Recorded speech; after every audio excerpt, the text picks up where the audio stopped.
Islam rahmatan lil alamin atau yang memiliki arti Islam membawa rahmat bagi semesta alam. Allah Subhanahu wa taala menurunkan Islam sebagai rahmat bagi manusia. Oleh karenanya, ketika Islam diterapkan secara menyeluruh akan mewujudkan rahmat bagi seluruh alam semesta. Allah Subhanahu wa taala berfirman, "Wa ma arsaltuka illa rahmatan lil alamin." Dan tiadalah kami mengutus kamu melainkan untuk menjadi rahmat bagi semesta alam. Quran Surat Al-Anbiya ayat 107.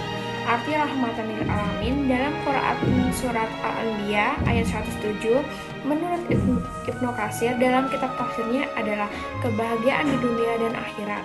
Kebahagiaan itu akan diperoleh bila syariah diyakini dan diterapkan secara nyata dan kafah atau menyeluruh dalam semua aspek kehidupan individu, masyarakat, dan negara.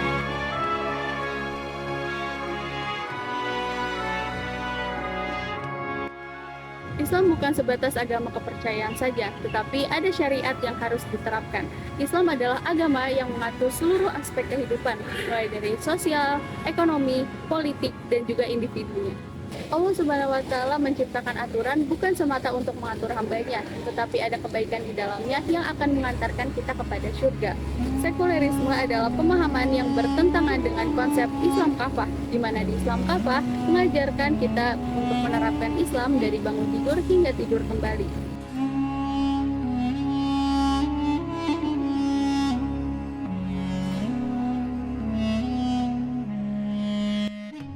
Dapat kita lihat banyak kerusakan dan kemaksiatan yang terjadi di seluruh aspek kehidupan dikarenakan umat muslim yang meninggalkan cara Islam kafah, seperti adanya perzinahan, korupsi, aborsi, dan lain-lain.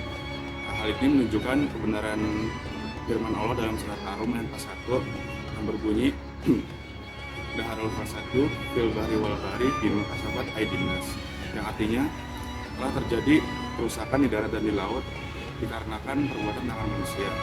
Dari situ, kasus yang marak terjadi di kalangan mahasiswa dan masyarakat merupakan dampak dari pemisahan agama dengan kehidupan, sehingga menjadikan orang melakukan perbuatan yang bebas tanpa mengikuti perintah dari Allah.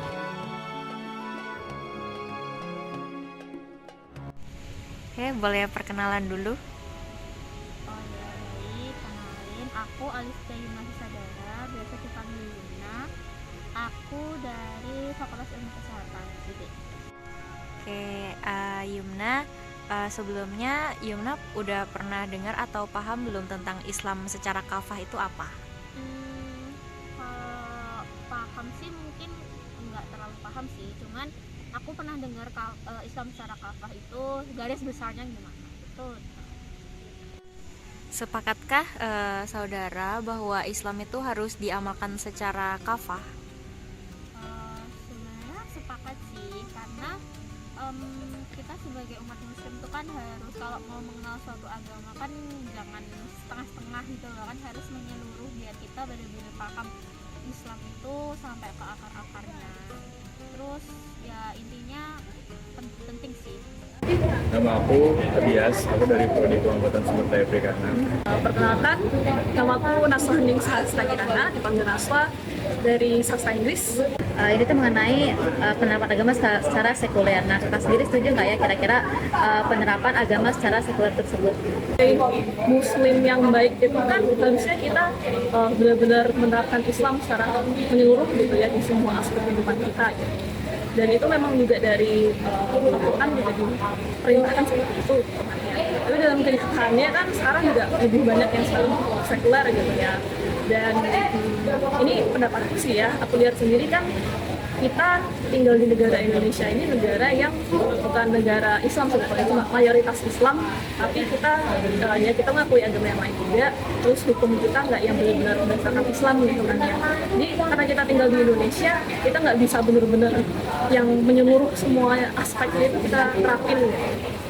Karena yang dimana memisahkan antara agama dan kehidupan itu sebenarnya kurang tepat. Dan dimana kalau kita memang sudah beragama dan sudah meyakinkan tentang agama kita harus tahu dan menerapkan lah setiap kehidupan kita, setiap kita sedang melakukan daily life living kita itu harus menerapkan nilai-nilai agama yang dimana agar menjadi pribadi yang baik juga, dan hal tersebut juga memiliki dampak positif juga terhadap hidup kita masing-masing. Untuk menyikapi lingkungan yang tidak islami agar kita tidak terbawa arus dengan menerapkan 3 hal dalam diri kita. Yang pertama, temui alasan mengapa harus berislam secara kafah dan dengan terus mempelajari Islam. Yang kedua, memiliki prinsip yang teguh sebagai filter untuk menyaring pemahaman yang tidak sesuai dengan nilai-nilai Islam. Yang ketiga, memiliki lingkungan pertemanan yang islami untuk saling mengingatkan dalam kebaikan.